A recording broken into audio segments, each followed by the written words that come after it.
सूबे की सियासत में एक बार फिर से धर्म परिवर्तन पर सियासी संग्राम छिड़ गया है। दरअसल क्रिसमस डे से पहले सीएम योगी ने अफसरों को कानून व्यवस्था के लिहाज से सख्त लहजे में कहा था कि कहीं भी धर्मांतरण की घटना सामने नहीं आनी चाहिए। लेकिन अब सीएम योगी की इस नसीहत के बाद मायावती ने विरोध में जो ट्वीट किया है उस पर सियासी महाभारत शुरू हो गई है। मायावती ने क्रिसमस डे की बधाई देने के बाद ही धर्म परिवर्तन पर बड़ी बात कह दी। मायावती ने कहा कि धर्म परिवर्तन को लेकर देश भर में बवाल मचाया जाना अनुचित व चिंतनीय है। जबरन हर चीज बुरी होती है और बुरी नीयत से धर्म बदलना या बदलवाना दोनों ही गलत हैं। अतः इस मुद्दे को सही परिप्रेक्ष्य में देखना व समझना जरूरी है। इसको लेकर की जा रही कट्टरवादी राजनीति से देश को लाभ कम हानि ज्यादा होगी। मायावती के शब्दमार सीधे तौर पर भाजपा के लिए चुभने वाले थे, जिस पर आग बबूला हुई भाजपा ने भी बड़ा हमला बोला है। वो किसी दलित या मुस्लिम की हितैषी नहीं बल्कि वो समाज की दुश्मन साबित हो रही है।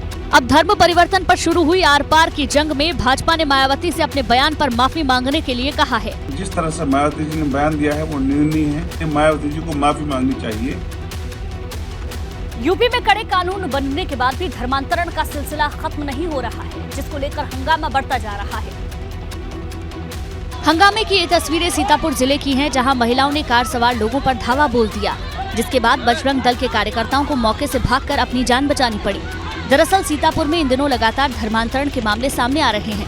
सदरपुर और लहरपुर इलाके में धर्मांतरण का खेल सामने आने के बाद बजरंग दल के कार्यकर्ता सक्रिय हो गए हैं। इसी सिलसिले में बजरंग दल के कार्यकर्ताओं ने पुलिस के साथ जाकर भगती गांव में चल रही ईसाई धर्म की सभा में छापा मारा और ईसाई धर्म की किताबें समेत कई चीजों को बरामद किया। लेकिन थोड़ी देर बाद सभा में मौजूद महिलाएं आक्रोशित हो गयी, जिसके बाद पुलिस और बजरंग दल कार्यकर्ताओं के खिलाफ मोर्चा खोल दिया गया। काफी देर तक हुए हंगामे के बाद बजरंग दल कार्यकर्ताओं ने भागकर अपनी जान बचाई। अब पुलिस ने यहां से 4 लोगों को हिरासत में लिया है।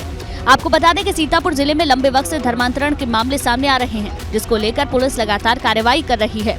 कुछ दिन पहले चर्चा के जरिए विदेशी फंड से धर्मांतरण का मामला भी सामने आया है, जिसके बाद लगातार एक्शन लिया जा रहा है। और चलिए अब देखते हैं उत्तराखंड का घड़ी घड़ी घमासान। कोरोना को लेकर धामी सरकार भी अलर्ट है। टिहरी में डीएम ऑफिस में बिना मास्क के एंट्री बैन कर दी गई है। सरकार एक्शन में है, लेकिन चीन के हालात स्वास्थ्य सेवाएं मजबूत होने का दावा किया जा रहा है। वहीं अब टिहरी में जिला प्रशासन ने कड़े नियम लागू किए हैं। डीएम ऑफिस में बिना मास्क के एंट्री बंद कर दी गई है। सभी अधिकारियों कर्मचारियों को भी मास्क पहनना अनिवार्य कर दिया है। भीड़ भाड़ वाली जगहों पर मास्क पहनने की अपील की जा रही है। जो भी हमारे SARI वाले सीवियर एक्यूट रेस्पिरेटरी इलनेस वाले प्रकार के मरीज आ रहे हैं, उन सबकी कोविड टेस्टिंग मैंडेट है।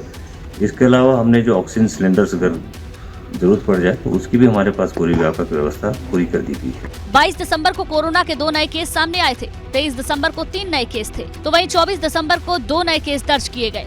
पिछले 14 दिनों में प्रदेश में 29 नए मामले सामने आए हैं। हालांकि राज्य में संक्रमण दर 0.31% है। रोजाना औसतन 2 या 3 केस सामने आ रहे हैं। भले ही अभी स्थिति सामान्य नजर आ रही है, लेकिन फिर सावधान रहने की जरूरत है, क्योंकि नए वेरिएंट चीन समेत कई देशों में जो हालात पैदा किए हैं वो बेहद डराने वाले हैं। लिहाजा मास्क पहने और सुरक्षित रहें।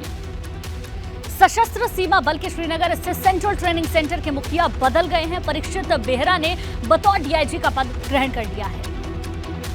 तो SSB CTC के तीसरे DIG हैं। DIG सृष्टि राजगुप्ता का स्थानांतरण होने के बाद कुछ दिनों के लिए ये पद खाली चल रहा था, लेकिन अब इस पद पर परीक्षित बेहरा की नियुक्ति की गई है।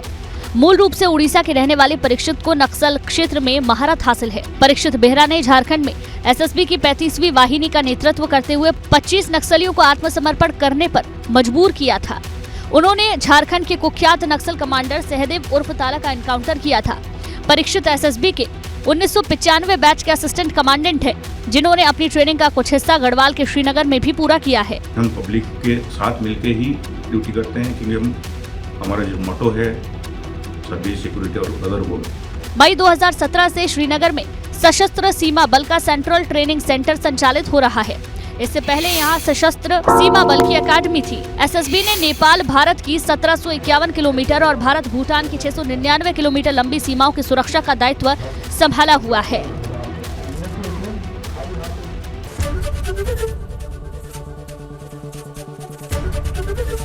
ABP गंगा, खबर आपकी, जुबान आपकी।